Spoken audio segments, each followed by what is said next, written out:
नमस्कार मंडळी, मी सोनाली स्वागत करते तुमचं आणखीन एका मिनी ब्लॉगमध्ये. तर आता तुम्ही आंबे बघून समजलाच असाल.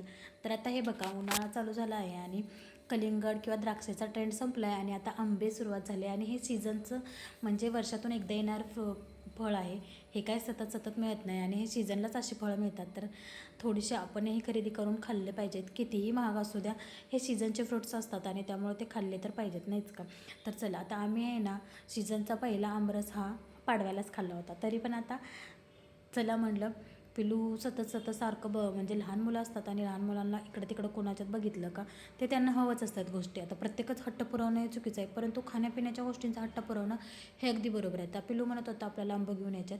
तर आता मला वाटतं आम्ही पाडव्या दिवशी पण आंबे आणले होते. त्याच्यानंतर ना मी गावाला गेली, त्या 17 तारखेला येताना पण मी मला वाटते ते 5 डझन आंबे घेऊन आले होते. ते संपल्यानंतर परत त्यांनी 3 किलो आंबे त्याच्यासाठी हापूसचे आणले होते. मला वाटतं एक 10 दिवस पण नसेल झाला आणलेल्याला, तरीही त्याचे म्हणजे असं हे नाही. मग आता म्हणायला लागला की आणखी आंबे पाहिजेत किंवा आंबे खायचेत. मग यांना म्हणलं चला, हा सारखा आंबा मागतोय तर आपण पेटीच घेऊया, म्हणजे आपल्याला पण परवडेल. 1 आणि 2 किलो घेऊन असं म्हणजे परवडत पण नाही. मग आम्ही गेलो सिंहगड रोडच्या तिथं ना कोकण महोत्सव असं म्हणून काहीतरी आंब्याचं छान असं मोठं स्टॉल लागलेलं आहे. 3-4 म्हणजे दुकानं तिथं भरपूर आहेत, 7-8 दुकानं असतील. पण असे 3-4 व्हरायटीचे आंबे आहेत त्यांच्याकडे. रत्नागिरी, हापूस, देवगड, म्हणजे जे वेगळे पण ह्यामधला आम्हाला ना केशर आवडला होता म्हणून आम्ही केशरची एक पेटी घेतली.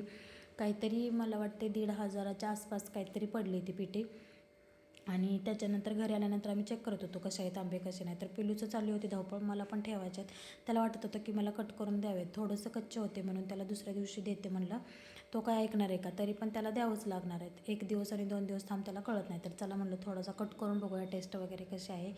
तर ते त्यामधली जी बी आहे कोय, त्याला एकदम सॉफ्ट, म्हणजे एवढीशीच ती कोय आहे, त्याला अजिबात म्हणजे थोडं पण असं आंब्याचे हे राहत नाही. एकदम चपटी कोय आहे आणि खूप छान असा आंबा आहे, मस्त असा आंबा आहे, गोड एकदम टेस्टी मस्त असा आंबा आहे. त्याच्यानंतर ना तिथे एक मस्कमेलन पण होतं, वेगळं होतं इम्पोर्ट एक्सपोर्टवालं. तर ते हवं होतं पिलूला, तो मागत होता, मग त्याच्यासाठी ते पण घेतलं आम्ही. खूप मस्त लागत होतं ते, आतून पोपटी कलरचं होतं, दिसायला फक्त भोपळ्यासारखं दिसत होतं परंतु खूप छान होतं. तर असा काही आहे आंब्याचा सीझन. तर तुम्ही आणले की नाही आंबे नक्की सांगा आणि जाता माझ्या चॅनलला नक्की सबस्क्राईब करा.